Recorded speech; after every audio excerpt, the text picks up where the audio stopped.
आणि अजून एक कुठलेच आजार होऊ नये म्हणून भगिनींनी आपल्या कुटुंबियांची काळजी घेताना एक तांब्याचा हंडा तुमच्या घरात आहे.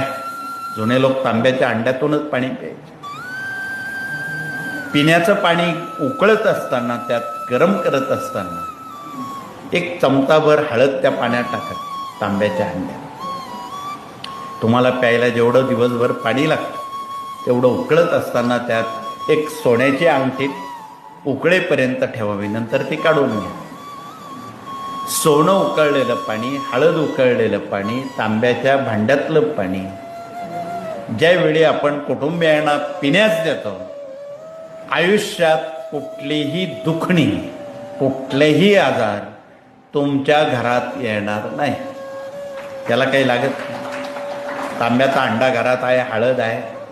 आणि भारतीय भगिनी तशा मनानं एवढ्या